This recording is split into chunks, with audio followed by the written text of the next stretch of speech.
Radio Taïwan International, les joies de l'éco-construction. Bonjour à toutes et à tous, c'est Sasa qui vous accueille dans l'émission Les joies de l'éco-construction sur RTI, l'émission qui vous fait découvrir l'architecture en matériaux naturels dans tout Taïwan et qui ouvre des perspectives sur de nouveaux modes de vie. C'est surtout de cela que nous allons parler dans la série que j'inaugure aujourd'hui sur le mouvement Diqiu Huayuan, que l'on pourrait traduire par le jardin terrestre.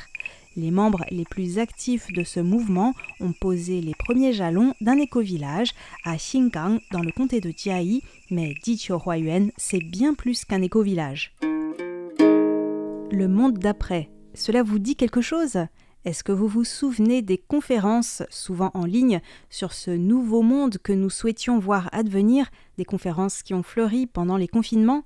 Ce moment où l'activité économique a ralenti et où de nombreuses personnes, surtout celles qui travaillaient dans des bureaux, ont réalisé qu'elles faisaient des bullshit jobs, selon l'expression de l'anthropologue David Graeber. Leur travail avait non seulement peu de sens, mais en plus, si elles arrêtaient de travailler, le monde ne s'effondrerait pas pour autant. Alors n'y a-t-il pas plus intéressant à faire dans la vie ? Aujourd'hui, que reste-t-il de ce monde d'après sorti de notre imagination ? La réponse dépend de chacun. Peut-être que certains ont tout quitté pour vivre dans une ferme à la campagne, tandis que d'autres sont retournés au bureau en refermant cette parenthèse. D'autres encore, comme Elsa, de son nom en chinois Yalei, que j'ai interviewé dans cette émission, le construisent vraiment, ce monde d'après, celui que nous aimerions voir advenir.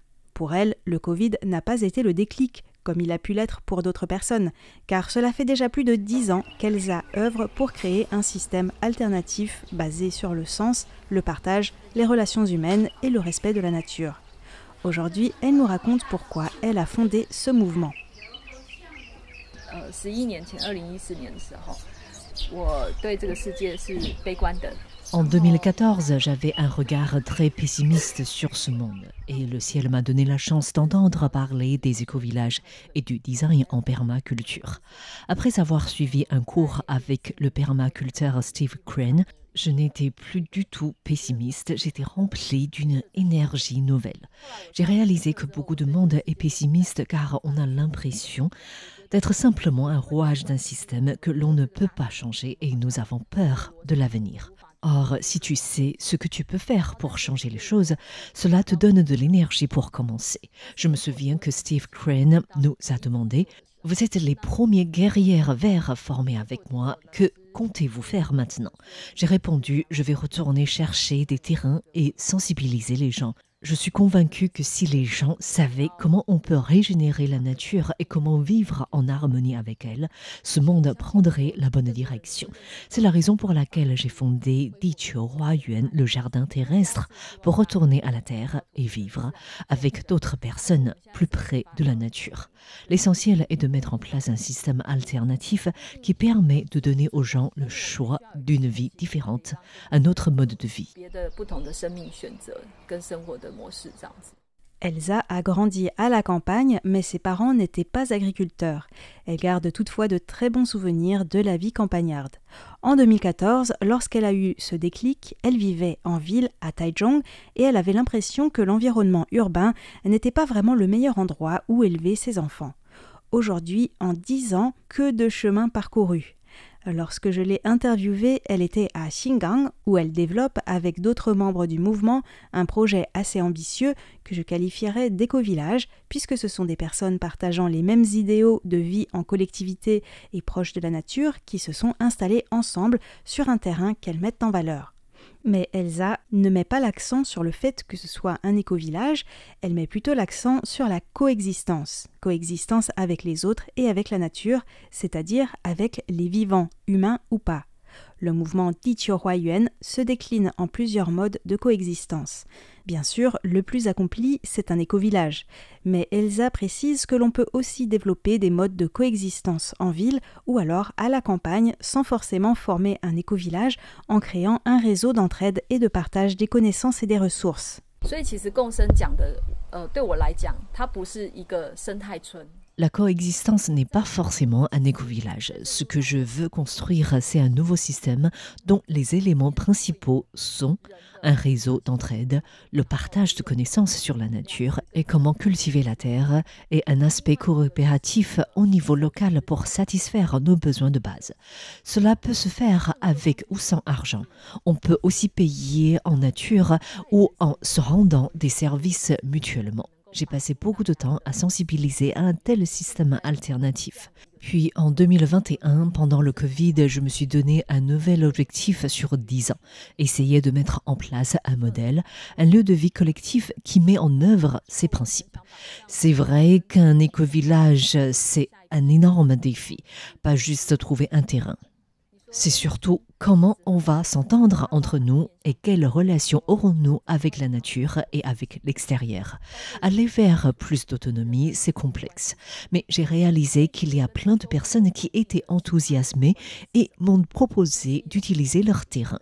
Des terrains qui nous attendaient car les propriétaires voudraient aller dans cette direction mais ne savent pas comment faire. C'est quelque chose qui ne peut pas se faire seul. Il faut que les gens soient assez nombreux pour créer une alternative.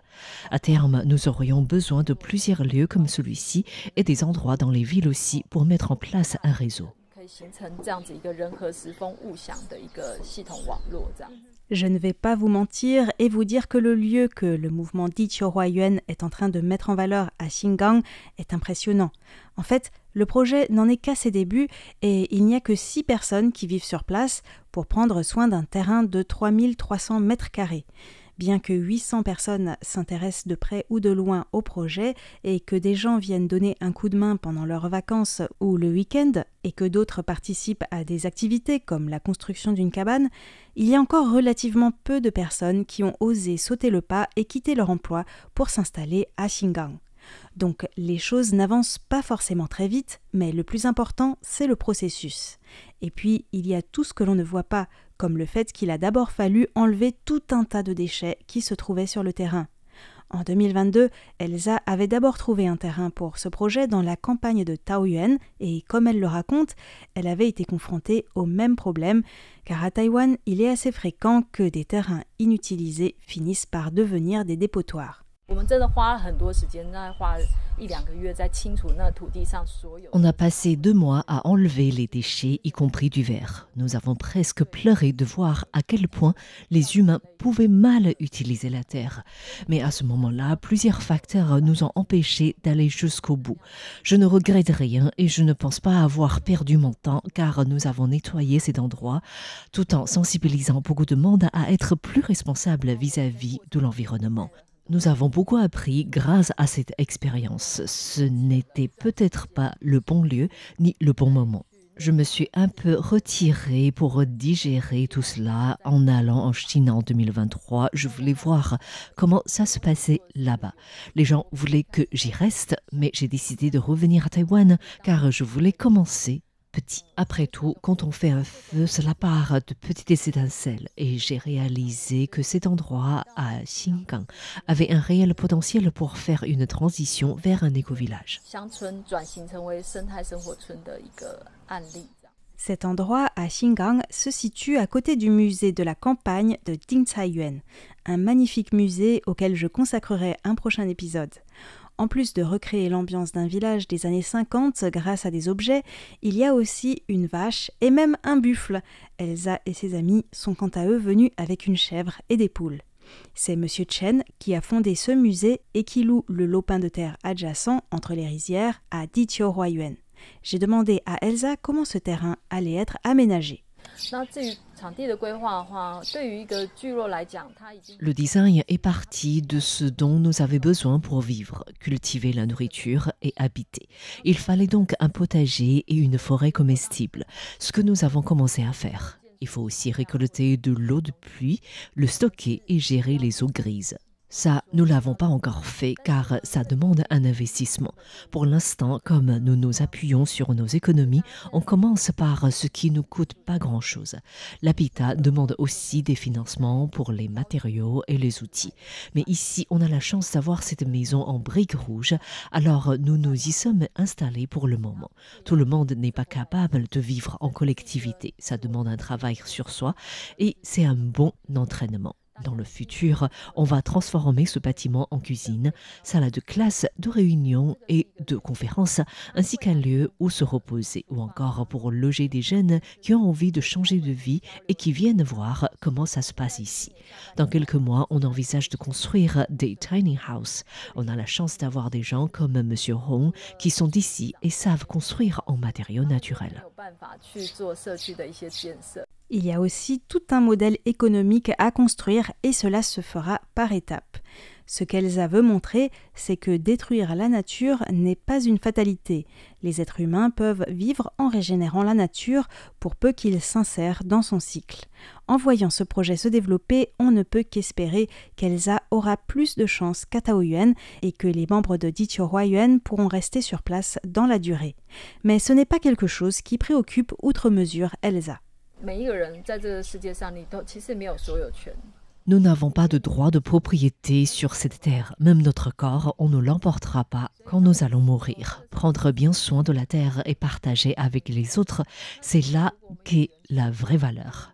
Que ce soit notre terre ou pas, n'a pas d'importance. Ici, il y a beaucoup de gens qui voudraient revitaliser le village. Nous espérons donc commencer par ce petit lopin de terre, puis coopérer davantage avec les gens du village pour créer un plus grand réseau et sensibiliser à l'écologie. Nous espérons que cela encouragera des jeunes à revenir à la campagne, car c'est ce dont ce village a besoin et c'est pourquoi les personnes âgées font des efforts. Si nous arrivons à mettre ce modèle en place, ce lieu pourrait devenir comme un jardin d'Éden sur Terre. Et nous pourrions ensuite essaimer dans d'autres zones rurales, car à Taïwan, elles sont toutes confrontées au même problème, vieillissement, exode rural, terre à l'abandon.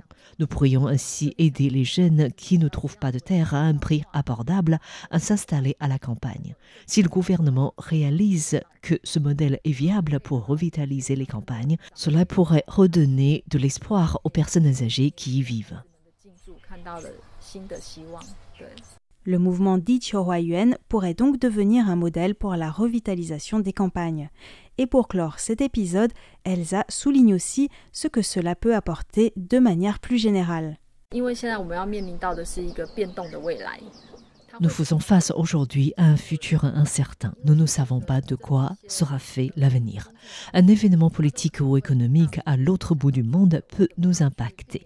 Il faut donc bâtir des systèmes alternatifs pour satisfaire nos besoins quotidiens sur la base du partage. Partage des connaissances notamment, c'est montrer qu'il y a d'autres modes de vie possibles. Je crois donc qu'il ne faut pas trop déprimer en voyant toutes les crises. Il faut plutôt mettre son énergie à créer le futur que nous voulons.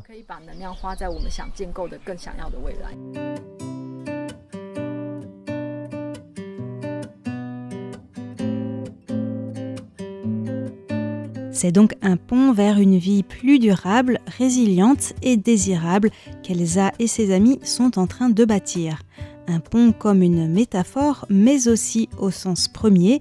Comme vous le verrez la semaine prochaine, je vais vous parler d'un pont et d'une cabane en bambou construit à Xingang et ce sera aussi l'occasion d'entendre les témoignages de volontaires qu'ils vivent sur place avec Elsa ou qu'ils soient venus pour donner un coup de main. Je vous donne donc rendez-vous mercredi prochain. À bientôt.